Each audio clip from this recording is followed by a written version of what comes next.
Hello, World Civ 106. Welcome to week 4. And we're moving along now. We're going into the topic of ancient Israel, which I really enjoy. But first, I just want to say a few things really quick.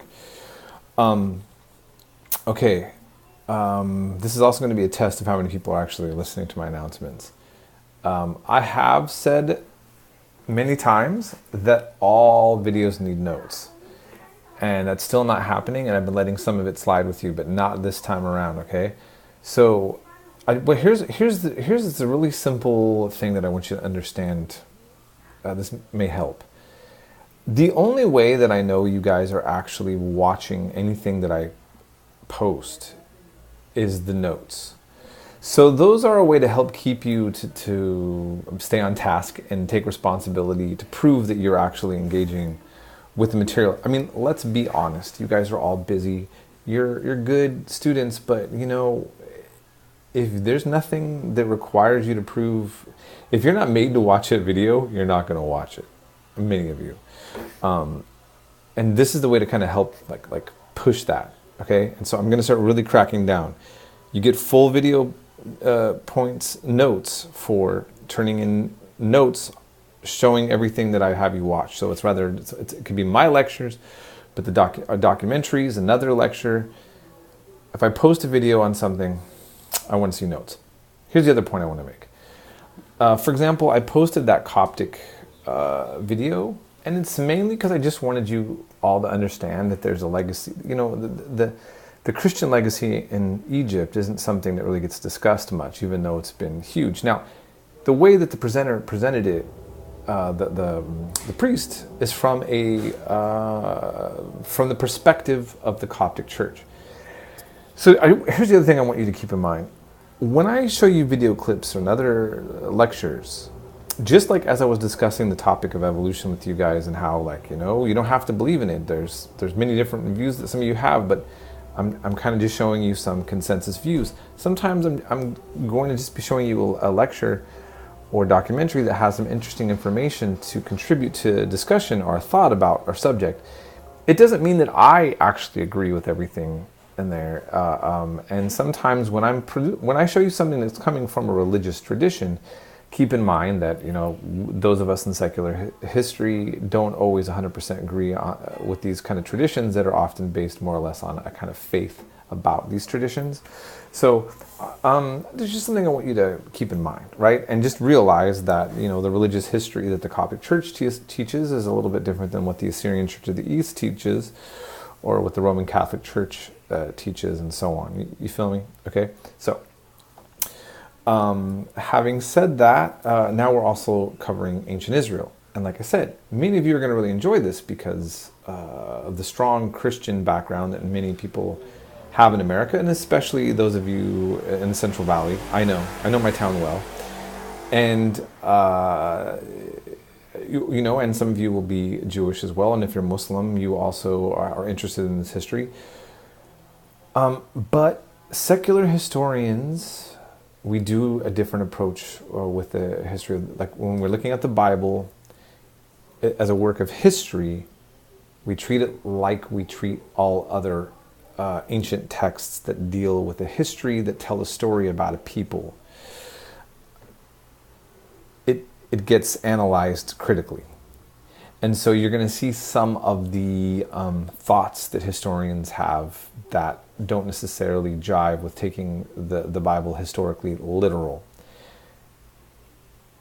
And I do know, by studying theology quite a bit and being a part of so many religious circles, some of you may not know this, but there are many religious clergymen, priests, pastors that actually don't believe everything from the Bible is historically accurate, but it's spiritually valuable to them. And that's, I'm not going, if you know anybody like that, that's a discussion that you can have with them.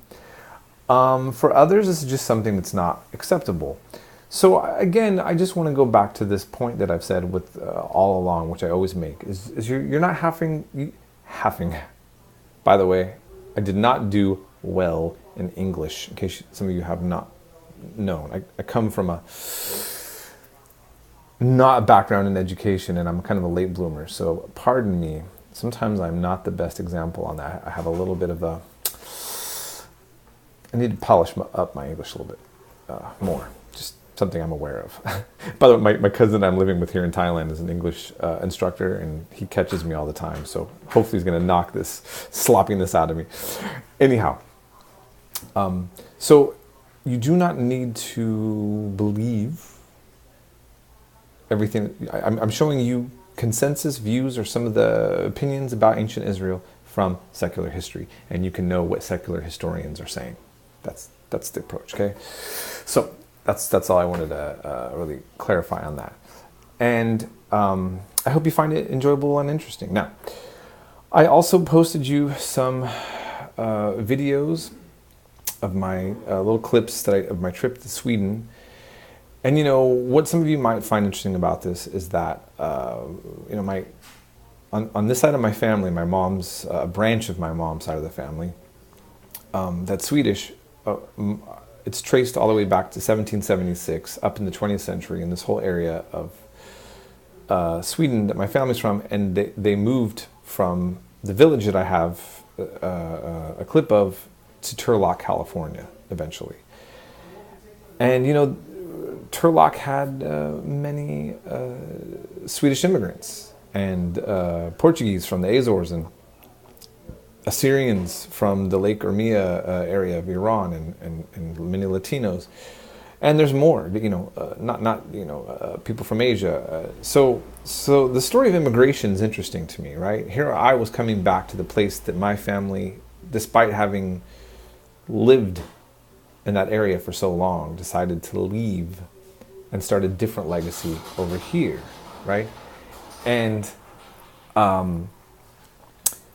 you know, here I am now in Thailand, and many of the women that live in this neighborhood come from the same area, and their families at one point fled Cambodia to come to Thailand, fleeing the Khmer Rouge and Pol Pot, which I talk about in my World Civ 107 class. And they've been integrated into Thai culture here, and so I don't know, you know, and here I am, a Farang in Thailand, and a Farang is a white person. It comes from the word Frank, right? Frankish Europe, you know, the Germanic tribe of the Franks. So I don't know. It's like you think about the legacy of immigration, colonialism, refugee crisis situations. All of this is really just kind of on my brain right now, and it's so many. There's just been so much of this as a topic in the world, and I think I mentioned this in my last announcements to you guys. But one of the leaders of the neo-fascist Swedish Democrats in Sweden comes from the area that my great-great-grandpa was from, and he could be a distant cousin of mine very easily.